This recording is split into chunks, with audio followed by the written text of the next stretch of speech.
Voilà, petite cascadeuse. Elle a peur de la gyroroue, alors elle a décidé de faire du roller skate. Comment tu dis des patins roulettes en polonais? Wrotki. Il va faire wrotki. Voilà. Voilà. Attention aux voitures, tu traverses pas tout de suite. Wrotki. Alors là, on est où? On est à Genève au bord du lac. T'es contente? Oui. Ça va rouler, tu crois? Non. Attention, il y a le bus. Ouais. On va chercher un passage piqué. Un passage coupé parce que là, si on traverse pas... Ça va être difficile parce qu'il n'y a pas trop de clous sur les passages, mais peut-être. Fais gaffe. On y va? J'ai comme l'impression que tu te fiches de moi. Je te regarde traverser et puis j'arrive. Oh non. Bah, il faut prendre le trottoir là, hein, chatounette. Ah, je te donne la main. Et comment je fais pour porter ma machine infernale?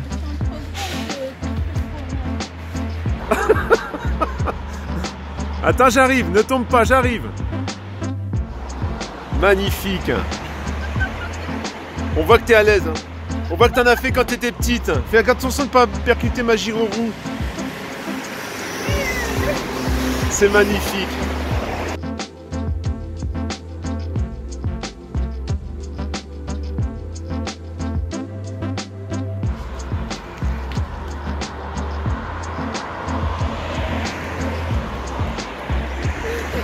Quelle vitesse!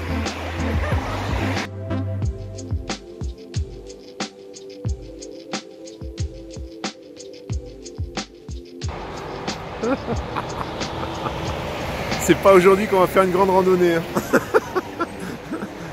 La grande randonnée, c'est pas pour aujourd'hui. Hein. Ça va venir, j'ai déjà fait des rollers il n'y a pas longtemps, mais c'est avec la poussière.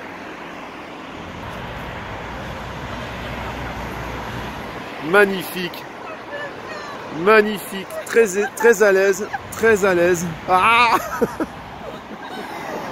alors, tes impressions? C'est pas du tout comme ça que je me rappelle. Quand j'étais petite, c'était pas comme ça. T'avais quel âge quand t'étais petite?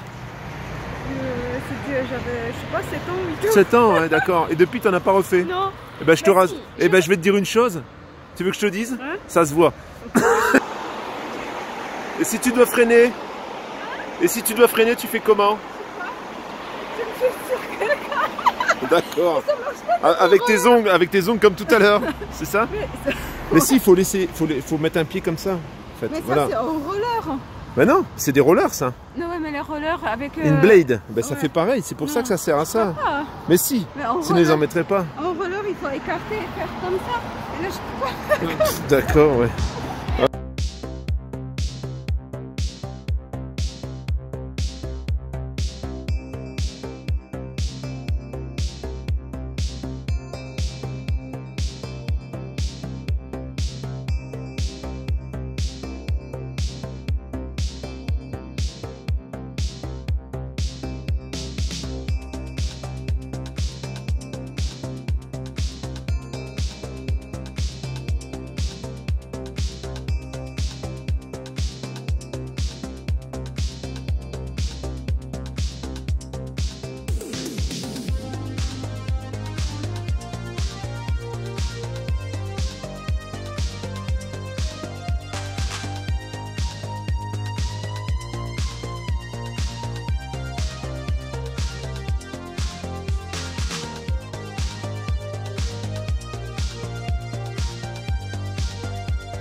Ça fait bizarre de marcher. Ça roule mieux comme ça?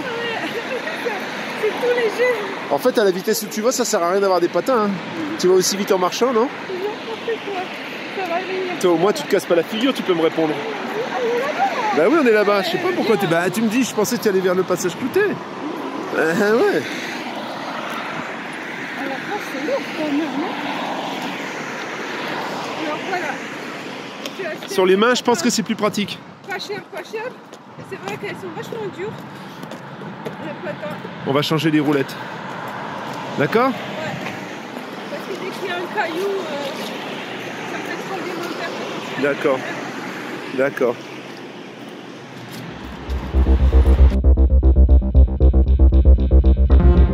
Petit petit update concernant le chauffage. Donc je viens de recevoir hier les berces pas chères et la petite pompe en même temps, en fait le même jour.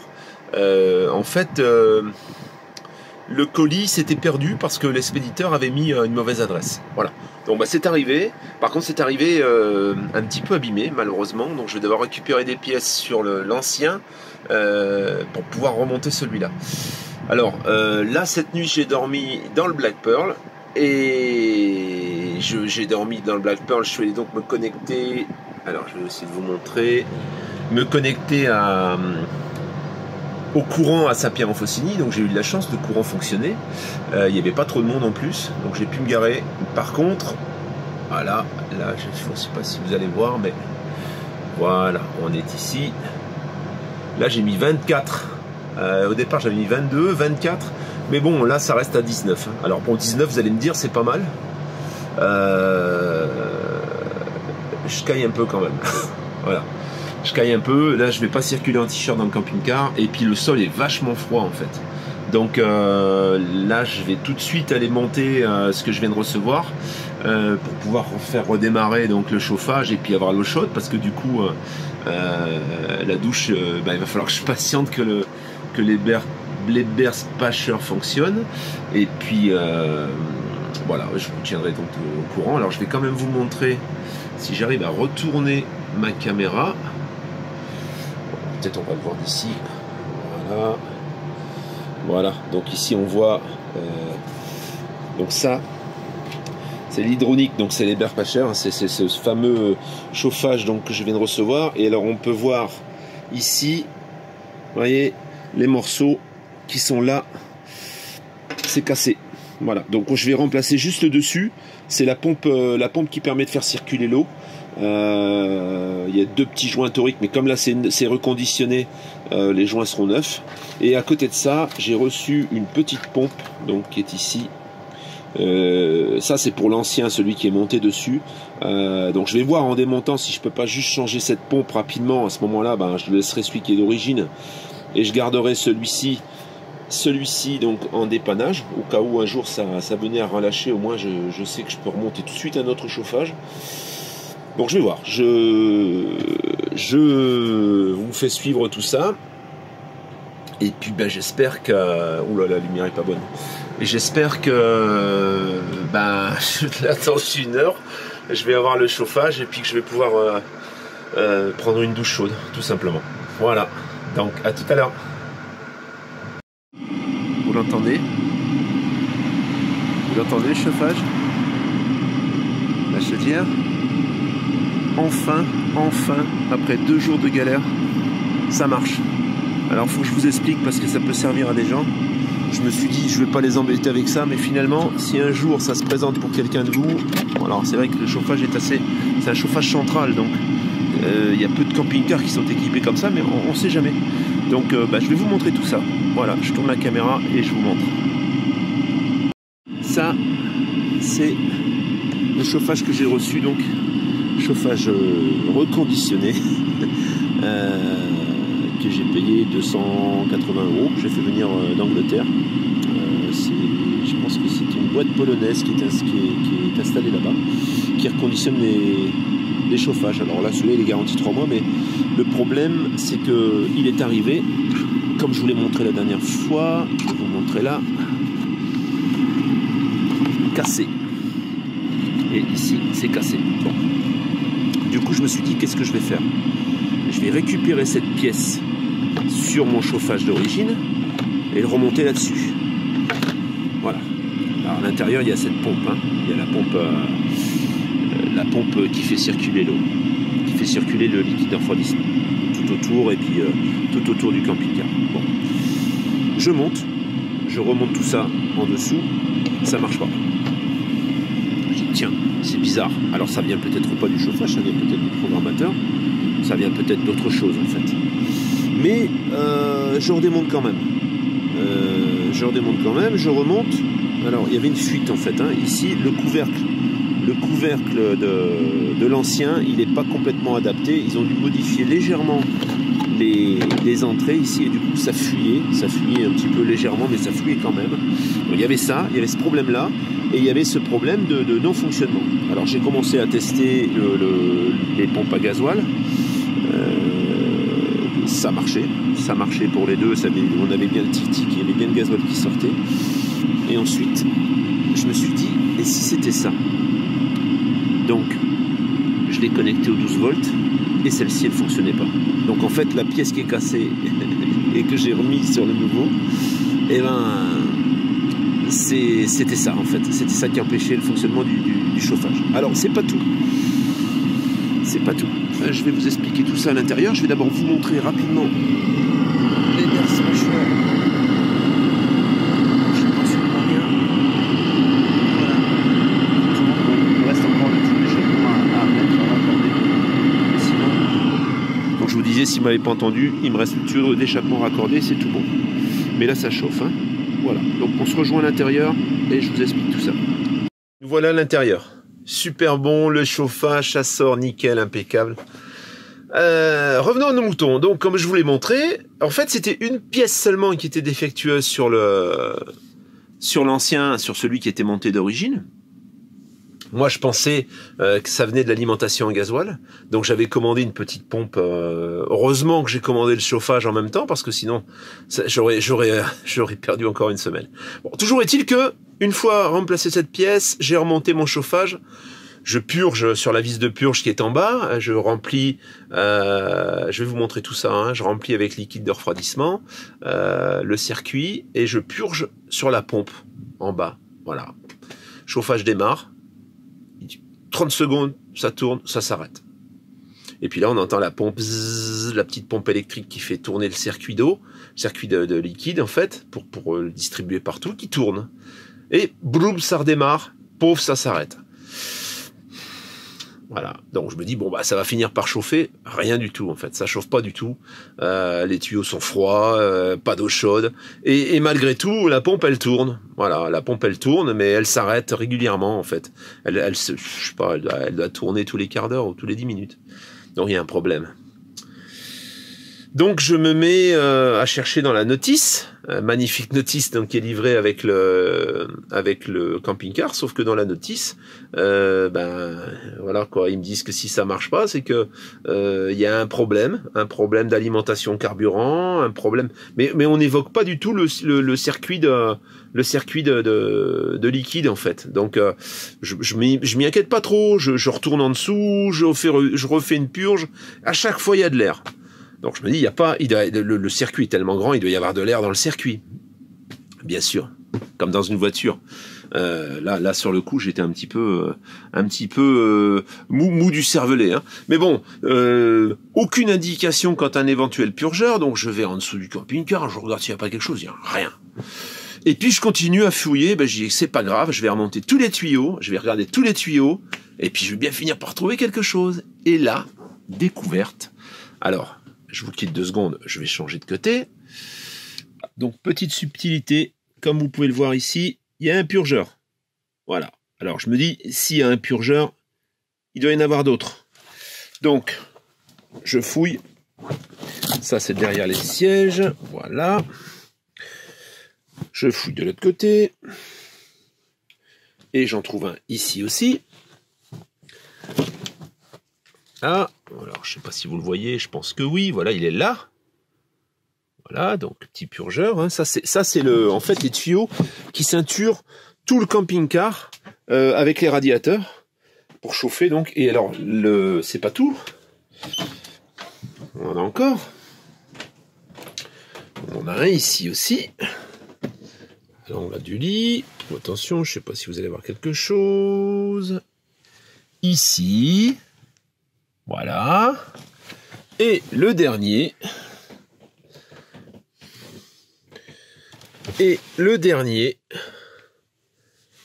À côté de la prise de courant 12 volts, ici. Voilà, là. Juste à côté. Voilà. Donc je fais ma petite purge. Donc je fais ma purge partout. Et dans mon placard, je fais la pointe. Alors je vous montre ici, voilà, de liquide, de refroidissement. Ici, là on a le vase d'expansion, qui a un petit couvercle qui s'en va. Et dessous, on a le bouchon. On peut remplir. Voilà, pour vous situer, donc, on va fermer le placard. Voilà, c'est mon placard, ma penderie en fait. Hein. Voilà, dans ma penderie. Voilà, donc après avoir fait tout ça, donc je vous reprends tout de suite à l'endroit.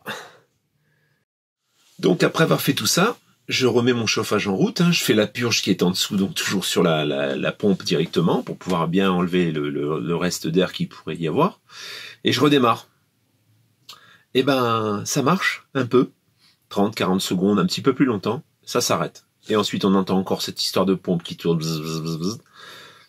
Ça redémarre un petit peu, ça s'arrête. Et là je commence à sentir un tuyau un petit peu, le tuyau d'entrée du cumulus un petit peu chaud. Donc je me dis, tiens, ça chauffe. Donc ça va chauffer. Et hop, je quitte le camping-car, je m'en vais chez Eva.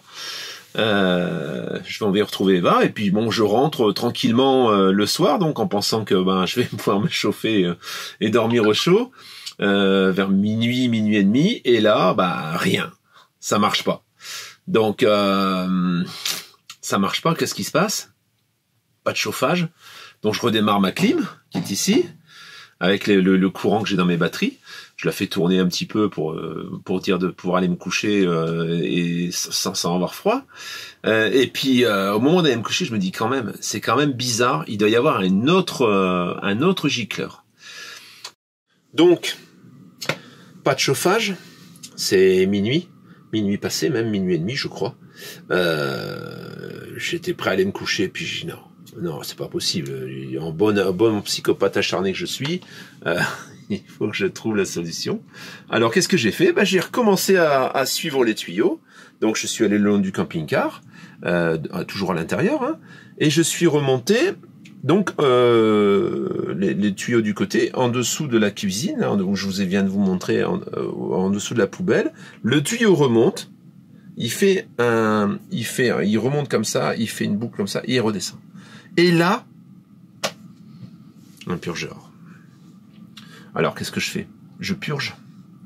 Je repurge tous les 4, plus celui-là, le 5e, et je rajoute du liquide, donc je renlève encore une fois mes vêtements. Le temps passe pendant ce temps-là. 1h30 du matin, je ressors mon tapis, je me longe au sol, je sors mes outils, et boum, je refais la purge de la chaudière, pour être sûr qu'il n'y ait pas d'air. En effet, j'avais bien fait parce que l'air est sorti. Et je remets ma chaudière en route. Et je me couche. Le lendemain matin, je me réveille. 8. Ah! Heureusement, je m'étais super bien couvert. J'ai dormi au fond, dans la chambre où je fais dormir habituellement les enfants. Et là-bas, voilà, ici, là, voilà. Je mets une double couverture et du coup, j'ai pas froid, sauf que quand je me réveille le matin, waouh! Je rallume la clim pour réchauffer un petit peu et je dis quand même, c'est quand même incroyable. Ça veut dire qu'il doit encore y avoir de l'air quelque part. En plus, il s'est stoppé carrément, donc il s'est mis en sécurité. J'éteins, je rallume, le chauffage démarre et là, miracle. Les tuyaux commencent à chauffer à l'entrée et à la sortie du cumulus. Donc, je me dis, là, je pense que cette fois-ci, c'est la bonne. La chaudière tourne. Là, d'ailleurs, elle tourne encore. Elle s'arrête plus, en fait. Hein, parce que là, elle est en train de tout réchauffer. Parce que là, j'ai mis 40 degrés, en fait, hein, pour voir si ça fonctionne. En fait, je veux pouvoir circuler dans mon camping-car en maillot de bain. Et donc, je vais chercher Eva pour la conduire au travail ce matin. Et je me dis qu'en revenant, logiquement, si tout va bien, il devrait y avoir du chauffage. Et je rentre dans mon cocon. La chaleur, tout impeccable, l'eau chaude, c'est le paradis, en fait. C'est le paradis. Alors, voilà, moralité, déjà quand il n'y a pas de notice, c'est pas pratique. Maintenant, c'est peut-être pas fait pour réparer soi-même non plus. Je pense que le mieux, ça aurait été quand même de rejoindre un réparateur. Mais qu'est-ce qu'il aurait fait le réparateur? Il m'aurait changé la chaudière entière. Ça m'aurait coûté 1 200 €. Et le résultat aurait été le même. Bon, c'est sûr que là j'ai passé 2 jours quand même, 2 jours à bricoler sur ce truc et à comprendre le système. L'avantage c'est qu'aujourd'hui, si j'ai un souci, je vais pouvoir le gérer moi-même.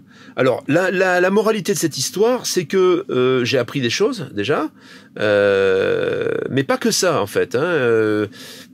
j'ai aussi tiré la conclusion que je pouvais pas me contenter que de cette seule source de chauffage. Donc je suis en train de réfléchir, mais je pense que je vais faire venir j'ai vu ces chauffages qui fonctionnent sur le même principe avec gasoil, mais qu'on place à l'intérieur, qui font soufflerie. Je pense que je vais prendre un petit système comme ça et que je vais certainement installer un chauffe-eau un chauffe-eau en instantané qui fonctionne au gaz. Je vais essayer de trouver ça d'occasion ou à pas trop cher pour pouvoir avoir une source de secours au cas où ça viendrait à lâcher. Parce que le problème, c'est qu'ici, il fait froid, quoi. Hein. En Savoie, les températures, elles descendent quelquefois assez bas, donc j'ai pas envie d'avoir ce problème une nouvelle fois. Et alors, il y a un autre souci avec l'Eberspacher, c'est que l'Eberspacher ne fonctionne pas au-delà de 1500 mètres d'altitude. Ou occasionnellement. Ça veut dire que si je suis stationnaire pour, par exemple, une semaine à la neige en montagne, où on dépasse 1500 mètres, on est normalement obligé de rajouter une petite pompe de gavage qui se vend chez Eberspacher, mais qui se vend déjà 550 €. Donc, bon, je pense que 550 €, j'ai peut-être meilleur compte de me trouver, de me monter un système additionnel. En plus, j'ai la charge utile qui me permettra de me chauffer même en altitude. Et surtout en dépannage. Si toutefois j'ai un problème à nouveau, alors j'ai des pièces maintenant puisque j'ai une deuxième pompe, mais si je me retrouve à nouveau dans ce souci, au moins je peux avoir du chauffage pour me dépanner, quoi. Voilà. C'est vrai que les systèmes Truma à gaz, ça consomme beaucoup de gaz, mais par contre, je pense que c'est un peu moins complexe à gérer quand il y a un souci. Voilà. Donc voilà le petit retour d'expérience. J'espère que ça vous a pas trop gavé, parce que bon, les gens qui n'ont pas de problème de chauffage ou qui sont loin de tout ça, loin de toute cette problématique, ils y pensent pas et peut-être qu'ils vont pas avoir autant d'intérêt à regarder cette vidéo. Mais bon, voilà, il fallait que je tire des conclusions et que je vous en fasse part pour que vous puissiez aussi, vous, peut-être profiter de cette expérience désastreuse. Voilà, de 2 jours sans chauffage. Alors vous me direz, il y a pire, hein, il y a des gens qui dorment dehors.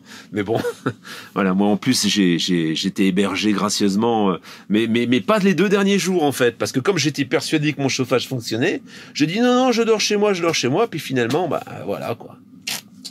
Voilà. Merci Saint-Pierre en Faucigny en attendant pour le courant, pour le climatiseur, hein, puisque j'y suis resté une nuit, ou même 2 nuits, je crois, en attendant que mon chauffage soit réparé. Et puis voilà, quoi. Donc à plus tard. Ciao. Que penses-tu donc de tes nouveaux patins? Est-ce que tu es contente? Ça fait peur. Ça fait peur. Ça fait peur. Ouais. Parce que là, ça fait peur aussi. Ici les bus, ils arrivent comme des fous. On est en Suisse. Les bus suisses, c'est pas le pied. Hein. Qu'est-ce que t'en penses, Chatounette? On a failli se faire écraser tout à l'heure.